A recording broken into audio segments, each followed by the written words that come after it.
ওই মেয়েদের ই করে হসপিটালে নিয়ে আইছে। আমি প্রথম দেখি কয় আপু আমার জ্বালা পোড়া করতেছে, আমি ডাক্তারের কাছে সিজার করানোর জন্য এই হসপিটালে নিয়ে আইছিল আমার শ্বশুরবাড়ি। সিজার করার পরে ওর অবস্থা খারাপ। সিজার রুমের মধ্যে আমার ওয়াইফ চিল্লাপাল্লা শুরু করছে, মানে ওর অবাস করার ইঞ্জেকশন দিচ্ছে ওইটা ভালো করে দেওয়া হয়নি, অবাস করার ইঞ্জেকশনও ভুলভাল দেওয়া হয়েছে, কিন্তু বেরোয় চিল্লাপাল্লা ব্যথার জন্য করছিল। এবার পিসাব হচ্ছে না ঠিক মতন, চেহারা ফুলে হলুদ হয়ে গেছে। আর বললো যে ব্লাড দেওয়া লাগবে। আমি ব্লাড নিয়েছি সদরের ব্লাড ব্যাঙ্কের থেকে, নিয়ে আসার 10 ঘন্টা মতন হয়েছে, তাও পিসাব হচ্ছে না। তাই এনারা কিছু বলতেছে না, দেখতেছে না, ও তো হয়ে যাবে না আস্তে আস্তে। এবার অবস্থা যত সময় যাচ্ছে ওর চেহারা অত মানে শরীর পুরো শরীর ফুলে যাচ্ছে আর হলুদ হয়ে যাচ্ছে। হলুদ হয়ে যাওয়ার পরে এবার আমরা বললাম যে সমস্যা হচ্ছে কেন, বলতেছে যে রক্তের সমস্যা হয়েছে, রক্ত দেওয়ার পরে সমস্যা হয়েছে। রক্ত দেওয়ার 10 ঘন্টা পরে নাকি 15% জন্ডিস আর 2 কিডনি 3% করে ফেল হয়েছে। আমি বললাম যে আমার এই তাহলে ব্লাড দেন, আমি সদরের থেকে টেস্ট করাই নিয়ে আসি। আর বললাম আমরা দেখতেছি টেস্ট করে। ওরা টেস্ট করে পরের দিনকে আমাদেরকে এখান থেকে সার্বত্র দিয়ে বললো কুইন্সে পাঠাই দিল, কুইন্সে এক ডক্টরের কাছে, ওয়াইজল তাদের কাছে, কিডনি বিশেষজ্ঞ। উনি এখান থেকে পরীক্ষা করে বললো যে এখানে হবে না, আপনারা আইসিইউতে খুলনায় নিয়ে যান, খুলনায় যে ট্রিটমেন্ট করেন। আর আমরা খুলনায় নিয়ে যে খুলনা মেডিকেলে সিট ফাঁকা পাইনি, ওখানে গাজী মেডিকেলে ভর্তি করছি। ওখান থেকে ওনারা রিপোর্ট করে দেখলো যে পেটের মধ্যে অনেক শিরা থাকে, ওই শিরা একটা কেটে গেছে। পেটের ভিতরে 250 গ্রামের বেশি ব্লাড জমা রয়েছে। ওই ব্লাড অবস্থায় সেলাই করার কারণে পিসাব হয়নি, পিসাবের কারণে পুরো শরীরে ভাইরাস ছড়াই দিয়ে ড্যামেজ হয়ে গেছে সারা শরীর। তাই আমরা দীর্ঘ 4-5 দিন ধরে ঢাকা, খুলনা বিভিন্ন জায়গায় দৌড়দৌড়ি করে ভালো ট্রিটমেন্ট দিয়েও তারা বাঁচাতে পারি। এখন আপনাদের দাবিটা কি? আমাদের তো দাবি তা ওনারা তো পূরণ করতে পারবে না। আমাদের জীবন চলে গেছে, জীবন কি আর পূরণ করতে পারবে?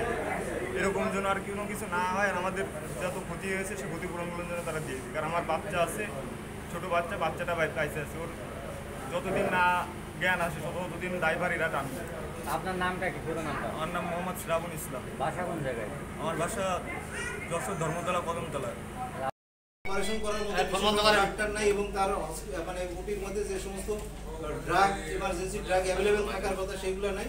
সেজন্য আপাতত ওটি এটা বন্ধ থাকবে, ঠিক আছে? তারপরে তদন্ত কমিটি, আমি অলরেডি তদন্ত কমিটি গঠন করে দিয়েছি। তদন্তের রিপোর্ট আসবে, তারপরে মানে তদন্ত কমিটির রিপোর্ট অনুযায়ী ব্যবস্থা নেব, নেক্সট ব্যবস্থা নেব, ঠিক আছে? কিন্তু এখন তাদের পক্ষ থেকে কি কোনো প্রতিবেদন চাও? না, এই ট্রেড লাইসেন্সটা যুক্ত করতে দেবো। আপনারা বাসায় যে আজকে আমরা বেশ অভিযান চালাইলাম এবং গত বৃহস্পতিবার এখানে একটা পেশেন্টের অপারেশন হওয়ার পরে অপারেশন জটিলতায় তাকে পরবর্তীতে রেফার করা হয়েছে খুলনাতে এবং ঢাকাতে, এবং পেশেন্টটা মারা যায়। আমরা এখানে আসলাম, এসে দেখলাম যে আসলে এখানে তো অপারেশন করছেন যে ডাক্তার, উনি কোনো বিশেষজ্ঞ ডাক্তার না। আসলে বিশেষজ্ঞ ডাক্তার ছাড়া এই ধরনের অপারেশন করার কোনো অনুমতি নাই। আমরা যখন একটা হাসপাতালের অনুমতি দিই সেখানে আমরা দেখি যে বিশেষজ্ঞ ডাক্তার যে প্রয়োজনীয় সংখ্যক মেডিকেল অফিসার, সিস্টার এবং অন্যান্য স্টাফ আছে কিনা সেগুলো দেখে। কিন্তু আমি এখানে দেখলাম যে এইখানে বিশেষজ্ঞ ডাক্তার না থাকার কারণে এবং অপারেশন থিয়েটারের মধ্যে যে সমস্ত প্রয়োজনীয় ওষুধপত্র, জরুরি ওষুধপত্র থাকার কথা সেই সমস্ত ওষুধপত্র না থাকার কারণে আমি প্রাথমিকভাবে এদের অপারেশন কার্যক্রম অর্থাৎ ওটির কার্যক্রম বন্ধ করে দিচ্ছি এবং একটি তদন্ত কমিটি গঠন করা হয়েছে। তদন্ত কমিটির রিপোর্টের প্রেক্ষিতে বিরুদ্ধে যথাযথ ব্যবস্থা নেব। এবং আমাদের সাথে বৈষম্যবিরোধী ছাত্র আন্দোলনের এবং সাংবাদিক ভাইরা আছেন, এবং আমাকে কিন্তু গতকাল বৈষম্যবিরোধী ছাত্র আন্দোলনের ভাইরা প্রথমে ইনফর্ম করছে যে এই ধরনের যশোর শহরের প্রাণ কেন্দ্রে দেশ ক্লিনিকে একটা প্রসূতি মা অপারেশন পরবর্তী এক টাইমে আমার ওটি ওই মেয়েদের ই করে হসপিটালে নিয়ে আইছে। আমি প্রথম দেখি কয় আপু আমার জ্বালা পোড়া করতেছে, আমি ডাক্তারের কাছে কী ব্যাপার, অপারেশন করলে তো এরম হয় না, একদিন এরম হয় তারপর ঠিক হয়ে যাবে। কয়েকদিন সকালবেলায় আইছি, আইসিউ তাদের চিল্লাপাল্লা করতেছে, আমি করছি কী হয়েছে, কয়েকে রে একটু পরে ভালো হয়ে যাবে, রক্ত দেওয়া হয়ে গেছে।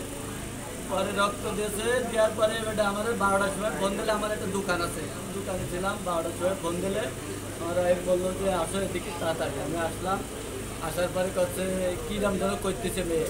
তা আমি তখন ডাক্তারে বললাম, ওই নার্সে বললাম যে কী হয়েছে, তাই দাঁড়ান চেক আপ করেছে, চেক আপ করে দেহ কী হয়েছে।